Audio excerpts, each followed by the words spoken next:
Hello बच्चों, क्या हाल चाल है? बढ़िया एकदम। तो आज जो अपन टॉपिक लेके आए हैं वो है संधारित्रों का संयोजन। ठीक है। इससे भी आपके कोई छोटे मोटे न्यूमेरिकल्स आते हैं आरबीएससी बोर्ड पेपर में, तो अपन आज उसी की बात करेंगे।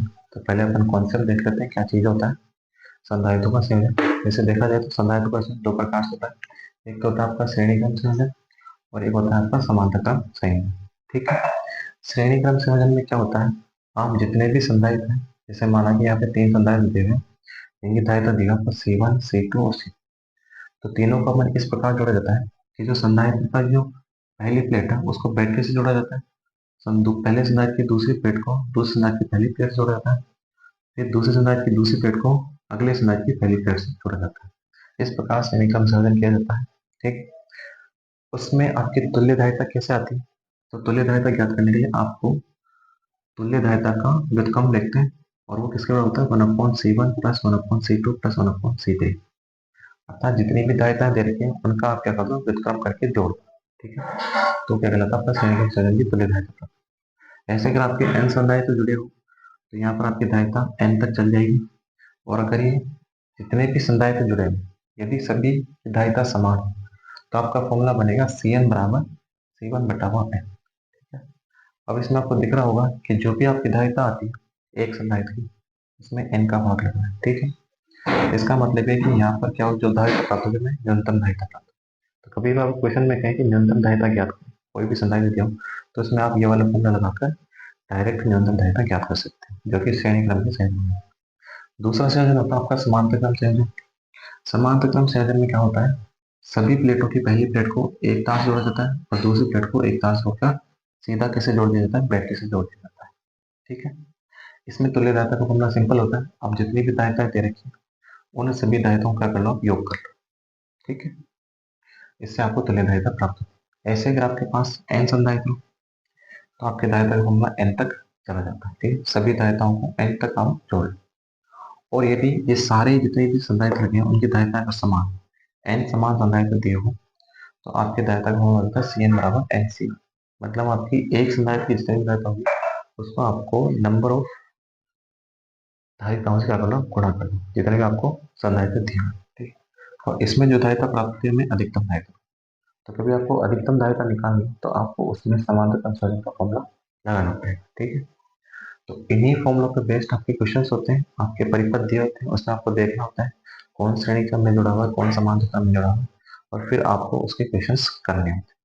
तो अब इसके अपन दो तीन क्वेश्चन देखते हैं, आपको सारा कॉन्सेप्ट समझ में आएगा। ठीक है। आइए। तो देखो, इस तरह से आपको दो क्वेश्चन दिए हुए हैं, इसमें आपको क्या करना है, ए और बी पॉइंट के मध्य तुल्य धारिता ज्ञात करनी। एक क्वेश्चन ये है और एक क्वेश्चन आपको है, दोनों के अंदर क्या करना, ए और बी के अंदर तुल्य धारिता ज्ञात करनी। ठीक है। तो बेसिकली आपको सबसे पहले तो आपको फॉर्मूले याद रखने पड़ेंगे। फॉर्मूला आपको कंप्लीटली याद होना चाहिए, तभी आप एक फॉर्मूले कर सकते हैं। और पहली बात आपको परिपथ को देख के पता चलना चाहिए कि कौन सा संधारित्र श्रेणी क्रम में लगा हुआ है और कौन सा संधारित्र समांतर क्रम में लगा हुआ है। ठीक है। तो जैसे कि अपन को दिख रहा है पहले क्वेश्चन में, देखो ए से बी तक अगर आप जाओगे तो सबसे पहले देखो ये बीच का जो डायग्राम दिखा उसमें ये जो दोनों संधारित्र हैं आपके समांतर क्रम में जुड़े हैं। ठीक है।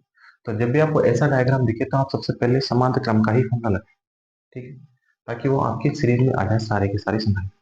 तो सबसे पहले अपन इन दोनों के मध्य में समांतर क्रम का फॉर्मूला लगाएं। ठीक है। जैसे हम इसका सोल्यूशन करते हैं, अपन ले रहे हैं सी और सी वाला संधारित्र। ठीक है। जो बीच में दिया सी व सी दोनों समांतर क्रम में। अच्छा, अब इन दोनों की तुल्य धारिता क्या हो जाएगी, इसके अंदर अपन लगाते हैं समान समांतर क्रम का फॉर्मूला। समांतर क्रम अपना होता है, इसकी अपन तुल्य धारिता मान लेते हैं सी डैश। तो सी डैश बराबर कितना हो जाएगा, C1 प्लस C2, जो भी संधारित्र दिए हुए। अब हमें पहला संधारित्र सी दिया हुआ है और दूसरा संधारित्र की धारिता कितनी लिखी है, सी। तो सी डैश बराबर आपका कितना हो जाएगा, 2C। यहाँ से आपका सी डैश कितना आ गया, 2C। अब ये ना दोनों से मिलकर एक संधारित्र बनेगा जिसकी धारिता कितनी आएगी, 2C आएगी। ठीक है। अब डायग्राम को थोड़ा वापस कन्वर्ट कर सकते हैं हम। अब डायग्राम में ये संधारित्र सेम का सेम रहेगा और इन दोनों की जगह पर एक संधारित्र आ जाएगा, इसकी धारिता कितनी आ जाएगी, 2C आ जाएगी। ठीक है। और एक ही संधारित्र C। अब आप देख सकते हैं कि ए और बी बिंदु के बीच में तीनों जो भी संधारित्र लगे हुए हैं वो तीनों के तीनों किसके अंदर है, श्रेणी क्रम के अंदर। ठीक है ना। अब जैसे ही श्रेणी क्रम के अंदर है तो आपको केवल श्रेणी क्रम का ही फॉर्मूला लगाना है। ठीक है, आपको बताएं श्रेणी क्रम का फॉर्मूला क्या होगा। अगर आपको 3 संधारित्र दिया है और तीनों की संधारित्र है तो मान लो C1, इसकी C2 और इसकी C3, ठीक है ना। तो आपका फॉर्मूला क्या होता है श्रेणी क्रम संयोजन का, श्रेणी क्रम संयोजन, श्रेणी क्रम संयोजन का फॉर्मूला होता है 1/C equal to 1/C1 plus 1/C2 plus 1/C3, ठीक है ना। फॉर्मूला अप्लाई करेंगे इसके अंदर। पहले संधारित्र की धारिता आपकी कितनी है C, दूसरे संधारित्र की धारिता आपकी 2C और तीसरे संधारित्र की धारिता आपकी कितनी है C। इन तीनों का एलसीएम आ जाएगा आपका 2C, ठीक है। यहाँ पर देखो 2, यहाँ पर और यहाँ पर कितना हो जाएगा 2, ये कितना हो जाएगा आपका 5/2C, ठीक है। ये किसकी वैल्यू आपके पास 1/C की, इसका वो क्या करोगे उल्टा करोगे तो किसकी वैल्यू आ जाएगी आपके पास C की वैल्यू, ठीक है ना। ये कैपिटल C है, ध्यान रखना कैपिटल C तो ले जाएगा। तो C कितना हो जाएगा आपके पास, C बराबर हो जाएगा आपके पास 2C/5, तो ये आपका आंसर आ जाएगा, ठीक है। अगर मान लो आपको C की कोई वैल्यू देखी तो आप यहाँ C की वैल्यू रख सकते हो, आपका आंसर निकाल सकते हो, ठीक है। सेकंड क्वेश्चन देखो, सेकंड क्वेश्चन में आपको देखो 4 संधारित्र दिया है, चारों संधारित्र कितने के 10 माइक्रोफैराड के, ठीक है।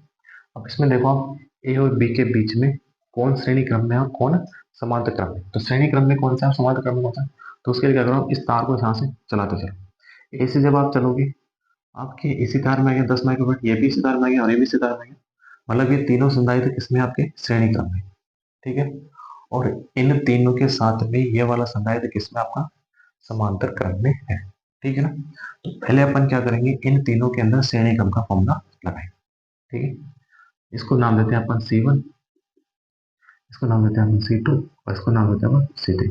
तो C1 C2 और C3 और इसको नाम देते हैं C1 C2 C3 किसमें श्रेणी क्रम में, तो इन तीनों को अपन किसका फॉर्मूला लगाएंगे श्रेणी क्रम, ठीक है। तो C1 C2 और C3 में श्रेणी क्रम संयोजन से किस सूत्र से, तो इसमें आंसर क्या देगा इन तीनों की तुल्यता माने तो अपन सी डैश, तो सी डैश बराबर कितना देगा 1/C, तो तीनों के तीनों 10 है 1/10 प्लस 1/10 प्लस 1/10, तो तीनों के नीचे लगा देंगे अपन माइक्रो फैराड, एक साथ कॉमन आ जाएगा। इन तीनों का एलसीएम कितना आ जाएगा 10 और इसमें कितना आ जाएगा 3/10 माइक्रो फैराड, इसका उल्टा कर देंगे अपन तो आपकी सी डैश की वैल्यू हो जाएगी 10/3 माइक्रो फैराड। ये तो आ गया आपका सी डैश, ठीक है। अब इस सी डैश के साथ में ये वाला C4 किस में आ गया आपका समांतर क्रम में आ गया, ठीक है। तो आपका डायग्राम कैसा बन जाएगा, डायग्राम को मैं ड्रॉ कर देता हूँ। ये आपका ए पॉइंट था, ठीक है। इन तीनों संधारित्रों से मिलकर एक संधारित्र बनेगा और फिर एक ही आपका संधारित्र कौन सा C4 वाला, ठीक है। और ये आपका कौन सा बनेगा बी पॉइंट, ठीक है। इसकी वैल्यू कितनी है आपके पास 10/3 माइक्रोफैराड और इसकी वैल्यू 10 माइक्रो, ठीक। अब इन दोनों के अंदर किसका फॉर्मूला लगा देंगे अपन समांतर क्रम, थोड़ी जगह कम है तो मैं आपको डायरेक्ट बताता हूँ।